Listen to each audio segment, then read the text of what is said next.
Hello and welcome to another edition of For the Record. I'm Sean Murphy. My guest today is Jessica David. She is the Senior Vice President of Strategy and Community Investments for the Rhode Island Foundation, and that is a lot to fit on a business card. Welcome to the show. First time on the show. Yes, first time. Thank you for having me. So, first time for Rhode Island, the Rhode Island Foundation, too. Let's learn about what that is. Sure, the Rhode Island Foundation is a community foundation, so we're one of over 800, I think, around the world at this point, which means we are a collection of charitable funds that Rhode Island individuals and families and companies have established for the good of Rhode Island.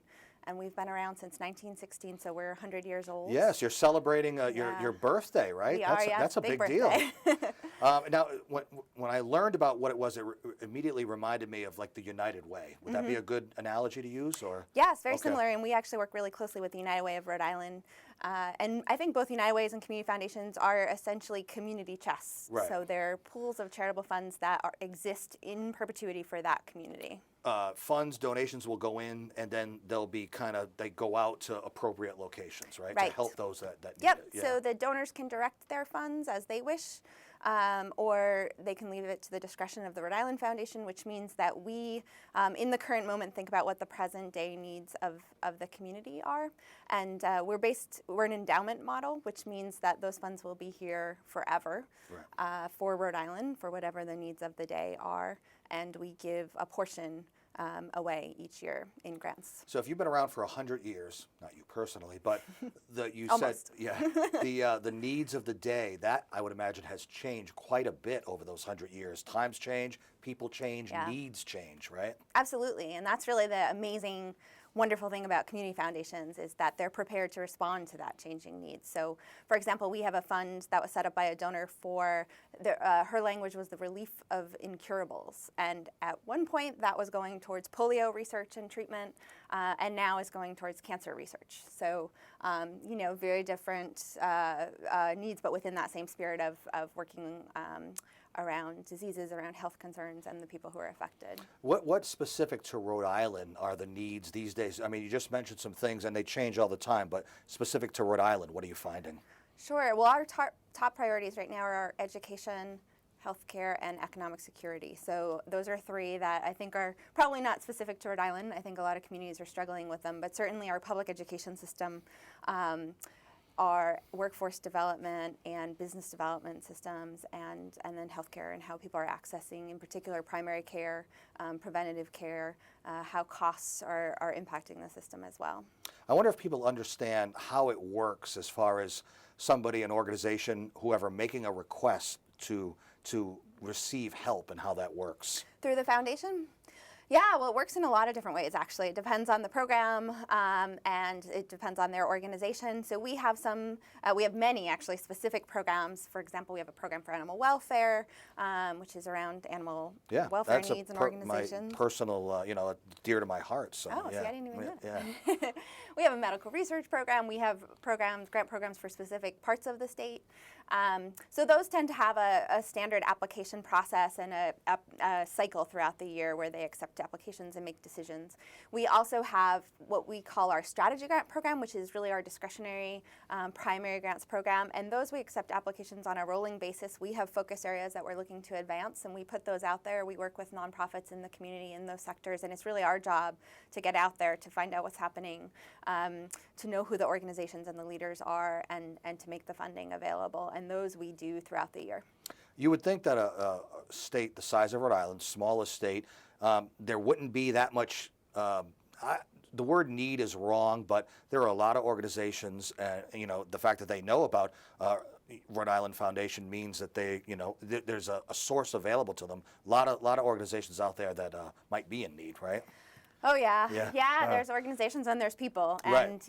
And obviously the organizations come up because generally they're serving people or they're seizing an opportunity. And we have a lot of nonprofits in Rhode Island. We have some really great nonprofits who are known nationally in their areas. So there's no shortage of demand on grant funds. We're also, I believe, we're the largest philanthropic organization in Rhode Island. Largest and most comprehensive funder of nonprofits in Rhode Island. It says so right there. Okay, yeah. then it's yeah. It's So true. it's settled then. Yeah. Yeah. So we do fund broadly, and we do. Luckily, we are able to put out a good number of grants each year. So most nonprofits are aware of us or become aware of us. During tough economic times, like, are you affected? Obviously, you are by what comes in and what is able to go out to the organizations and the people, right? Yeah, absolutely. That's actually why we got into economic development a couple years ago. It was not traditionally an area where we did a lot of work, but we found with the economic downturn in 2008 that number one, donors were affected. So they were either personally, their finances were affected, or they were just less confident in the economy and the market in their own situation, and so they were a little more reluctant to give in the same way. And also the need went up across the board, and we have seen that, homelessness, hunger, job training, just about, people being able to go to the arts and, pay a museum fee or go to the theater. So it affected just about every nonprofit that we worked with. It affected just about every Rhode Islander. And so that was actually why we stepped into that sector to begin with. I found that people in general, even if they can't give as much, a lot of times they're still able, they find it within their heart to be able to dig into their wallets and give what they can. Even if it's not, they have to pay their bills first, but even if it's not high on their priority list, somehow they're able to. Yeah, our donors are amazing. And we're able to work with a lot of different donors with different capacity, with different interests from all across the state. And it's one of the favorite things about my job.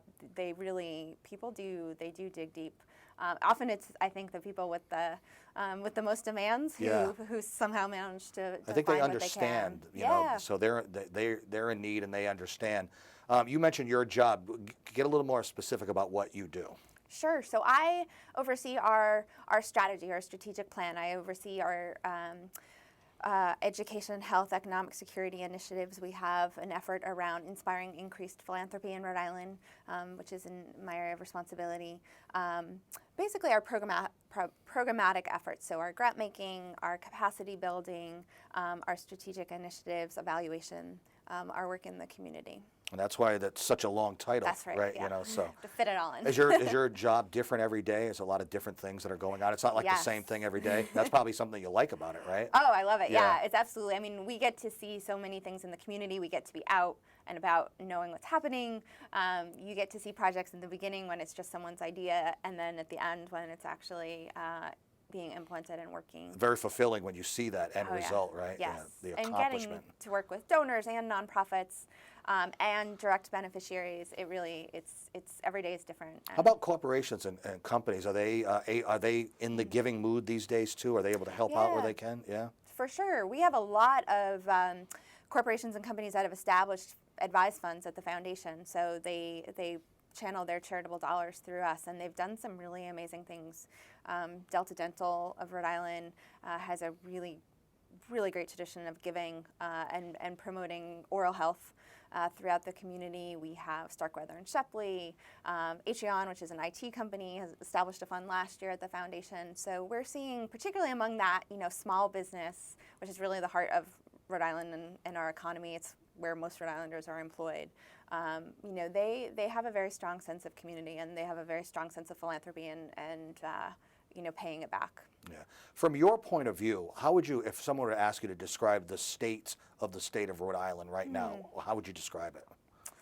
From from the point of view of like sort of a clearinghouse where funds come from, donations and stuff. Oh, from our philanthropy? Oh, I thought you meant more broadly. And Well, you can speak in economic terms too, because that's always a question that's asked. You know? I think we're coming back in terms of. So we're not there yet, but we're on the way back. We're not there, but a lot of really great things are happening. And I think Rhode Island, and this is true both, I think, economically and certainly within our nonprofit and community sector, there's a lot of bright spots. We have a lot of talent.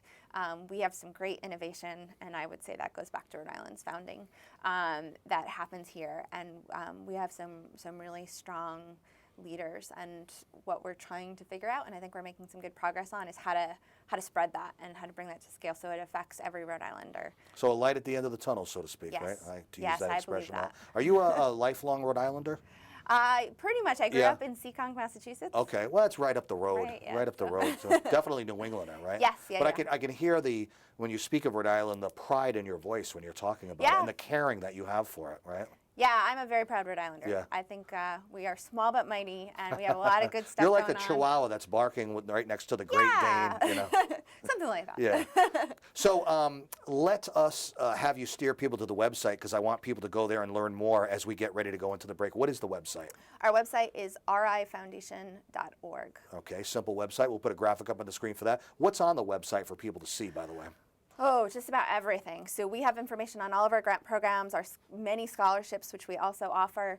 We also have information about the philanthropic products that we offer for interested donors. We have a list of all of our funds. We have a blog which posts just about everything that's new, that's happening, observations from our staff and grant officers, a lot of links to things that are happening in the community as well. How about you plugged into social media too? We are, Yeah. yes. Well, we're on Twitter and Facebook. Okay, well that's what's important. Yeah, we haven't gotten too much farther than that. Okay, but see, that's where I always say a website is important to learn things, because that's where the info is, but it's static. But once you get on social media, that's where people are chiming in and they're commenting and they're liking right back. They're there, so you can actually read the thoughts of the people there, right? Yeah. So the website probably has links right to get to your Facebook and Twitter pages too. Yep, absolutely, which is RI Foundation. Both Twitter and Facebook, you can find us at RI Foundation. But yes, we are very well connected. Also our blog, and we have a really good e-news as well if people are interested in receiving email updates. Yeah, that's get it the quickest that way too, right? All right, let's take a break and come back. Jessica David is the Senior Vice President of Strategy and Community Investments for Rhode Island Foundation. We've got a lot more to get to, so we will. When we come back, I'm Sean Murphy. This is For the Record. Stay right there. Welcome back to For the Record. I'm Sean Murphy. My guest, Jessica David, Senior Vice President of Strategy and Community Investments for the Rhode Island Foundation. So much we learned in the first segment. We shall continue. One of the things I wanted to touch on that we were going to talk about today was Roger Williams Park. One thing that I should mention, and we talked about this, a lot of people know it as a zoo, but it is so, and we've been there, and we've done shows there. It's so much more than that. Talk about that. It is, yeah. Yeah. So Roger Williams Park, which includes the zoo, Right. But actually has over 400 acres, and it's really one of the premier urban parks in the country, I think. I might be a little bit biased, but we have a botanical center. There is a lovely carousel. There's a Museum of Natural History, which actually very few people know about. That's affiliated with NASA, and has a planetarium. You can rent a boat. You can bring your kayak and put it in the water. There's some really great paths for biking and walking and running. There's actually Williams family, going back to Roger Williams, Rhode Island's founder, there's a historical Williams family cemetery located right in the park. So there's so much to do there. There's so many things that happen. Community groups do programming. They do huge festivals in the park. There's always a 5K or some kind of walk going on. And it's summertime, so all that stuff is going on right now. Absolutely, yeah. Yeah, and we've been really pleased to, because we've made Roger Williams Park sort of the centerpiece of our centennial, and we're leading a $10 million fundraising campaign. The foundation has put in $1.5 million into that campaign, both for capital project improvements to the infrastructure in the park, and also an endowment to help make sure that programming and marketing and communications, that there are resources for that forever. So we've been leading a lot of programming in the park. We have movies in the park this summer. The next one is coming up, Motorcycle Diaries, in a couple weeks. We've got Shakespeare in the park tomorrow. There's just a lot of things happening. And this place, Roger Williams Park, is a place where they're coming in from Connecticut. I know we've gone, there's so many people from Connecticut, Massachusetts, all over. This is the place where you take the family, and so many fun things. Talk just a little bit more about the carousel, because someone from the staff is a big fan of it, and she wants to sell it to everybody. They have to experience this. There's actually Carousel Village, we call it now, because it's that really big. even more than a carousel. There's a lot to do, and it's a beautiful carousel. This is actually the third replica of the original, and it's just lovely. Kids absolutely love it. You can just see and feel it when you're there. They also have pony rides. They've got face painting. There's a lot happening there. In the zoo actually is running the carousel, so which is great, and so brings a lot of their guests over. They do Food Truck Friday every Friday night in the summer, and it's absolutely packed. People love it. They get, 15 food trucks every single Friday, and good food trucks. Now you've convinced us to go up there. Now, just mentioning the word food truck and one sentence, we're on our way. So there's that, yeah. And we said it's not just the zoo, but the zoo itself is a big deal. It's so big, it's so popular, and people love that too. Yeah. And they're good people up there. They take care of the animals. You learn. Yep. And they're preserving, rehabilitating in some situations. So it's a great place. Yeah. Yeah, yeah. The zoo and the park as a whole. So we're really encouraging a lot of people come throughout New England to come to the zoo because it is such a special place, and we want them to stay, check out the rest of the park, spend an afternoon, get outside. What happens in the winter, by the way? Oh, a lot of stuff. Not as much as in the summer. Right. We actually had sledding in the winter. The one snowstorm that we really had this year. Yeah, I was disappointed from the winter before, where it was the ice age, basically. Right. Yes, which I don't want to go back to. No, please, no. This one storm was fine, but yeah, so you can do stuff in the winter there, right? Yeah, absolutely. And we have found people really use it for their own, personal. So they're always running, walking. The mayor actually leads a weekly run on Sunday mornings through the park. Wow.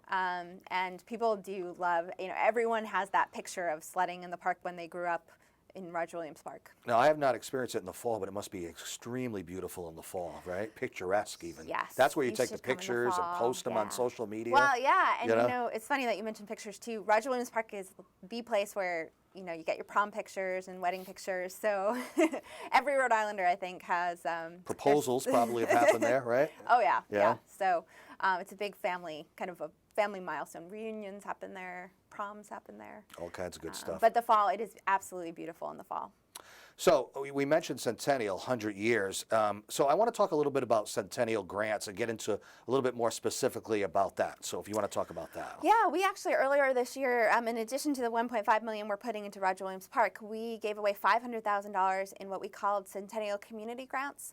And these were to every single city and town. We have 39 cities and towns in Rhode Island, and we hit at least all of them once with really a community project. So we wanted to fund a local place-based project that was helping to build community. So everything from public arts performances to improvements to a community theater that's right on the bike path to setting up a basketball court in Woonsocket, a mural in South Providence. So diverse, so many different things. Right. And we really wanted it to come from each community and from partners and people who know what the needs and really the opportunities were. So they were small grants, they were under $15,000, but the idea was really to let something happen that otherwise wouldn't happen in that community. I know Rhode Island's a small state, but I was wondering how much you affect or touch the different areas of Rhode Island, Providence proper, the greater Providence area, but also like down Westerly, Musquamacket, or really anywhere. I mean, going over to Block Island even because I love doing that every year too, by the way. Talk about that. Yeah, we really touch all of Rhode Island. I mean, it's small enough that you can do that. Our home is in Providence, but both our donors come from all over the state, and so they create funds for all over the state, including Block Island and Westerly and Newport County and northern Rhode Island. And also our nonprofit partners are located everywhere. And so each part of the state, we're a small state, but each part is a little bit unique, and they have their own character and they have their own needs, and so we really try to stay in touch with what those needs are. And by the way, Block Island, Connecticut people can take a ferry from New London. Rhode Island people can go from Narragansett, a couple of different spots in Rhode Island. It's a great place to take a day trip or maybe spend the weekend. Yeah. So again, you have that passion in your voice. You're excited. What are you most excited or passionate about as far as work that you're doing now? Oh, well, so many things. Yeah. I think the park is super exciting. It's been really rewarding to just see the passion that Rhode Islanders have for this place. That is their place. That's their place. Their place. Yeah. It's so connected with our history. So Roger Williams Park was actually bequeathed to the city of Providence by Betsy Williams, who's the great-great-great-granddaughter. We're talking Roger back in the Williams. 1800s, right? Late 1800s, yeah. Yep. But it was actually part of the original land that was given to Roger Williams by the Narragansetts. So it's really, it's connected to our history. It's connected to the land and to the place. It's just just amazing, beautiful. In some ways, it really speaks to Rhode Island because it has such great bones and character, and it could be so much more, and that's really what we want it to be. You have a great knowledge of history about Rhode Island. You could almost be like a tourism person as well as what you do, I like to think unofficially I am. Yeah, so you could easily segue over into that. And you're excited. Do you yourself partake in a lot of the activities, like in Oh yeah, yeah. I mean, Rhode Island's amazing because, and I'm a little biased, but you said that like 7 times. You clearly are biased. Okay. Having visited and briefly lived in other parts of the country, there's so much happening. There's something every day of the night that you can get out, and often for free or for a very low price. Yeah. You can just be with community. You can learn things. You can learn really dorky historical stuff. You can we have a great arts community throughout the state, not just in Providence but everywhere. I didn't mention Newport. Newport another area that's we've got great natural resources. I mean, it is a absolutely beautiful place. We've got really good food too. So if you haven't checked out the restaurants, you are the official salesperson for Rhode Island. I got to tell you, doing a great job of all right, come visit. Right, come visit, come spend good times, and listen, I'm excited to be a part of it. Although there is one thing that people say about Rhode Islanders, like for example, let's say you're in Providence, and going to Westerly for Rhode Islanders is like having to catch a flight. Yes. They're not big on the driving just from Providence to Westerly. Come on. Yes, it is true. But I did drive down to New London You did. from Providence. Where our studios are located. And it wasn't even that bad. No, but you did admit, though, that once you get past a certain point, it's like an absence of civilization, in the latter part of Rhode Island before you get to I'm Connecticut. not used to it, Yeah. but I enjoyed it. Yeah. So we do get around. It just sometimes we do have to pack a lunch. Do you ever need, like when we talk about the Rhode Island Foundation, we talk about obviously anybody private person want to donate, organization wants to donate, aside from the need. How about volunteers? Do you ever need them in any capacity? Yeah, we have several volunteer committees that assist the foundation with things like working with professional advisors who work with donors. Obviously, our investment and finance committee. We most often can be useful in linking up volunteers with nonprofits who are able to put them to use in a much more hands-on way that the volunteer usually enjoys and is looking for. We are always looking for volunteers around Roger Williams Park. And it's so big, and there's so much going on. You need volunteers, yes. So can they, if they want to express an interest in being volunteer, can they do that like through your website? Yep. Okay. They can go through the rifoundation.org. We also have a website set up, rwpconservancy.org, where, again, we have an e-news. We're on social media. We'll keep people posted in terms of community events. And we've been doing quarterly neighborhood meetings, so really to engage people to hear what their concerns and ideas are, and make sure there's plenty of opportunities for input. Excellent. Let's take one more quick break and come right back. I'm Sean Murphy. This is For the Record. Stay there. So that is our show for today. One more time on the website. Everything is on there you could ever want to know, right? rifoundation.org. And again, in the website, if you want to be on social media, you have links to Facebook and Twitter right on the website, too. We do. We learned a lot today. Jessica David, Senior Vice President of Strategy and Community Investments. Thank you for being on the show. Thank you for having me. Hope you'll It's come been fun. back soon. Yes. That is our show for today. You can see this show, by the way, and many others on our YouTube site. Till next time, I'm Sean Murphy. This is For the Record. Take care.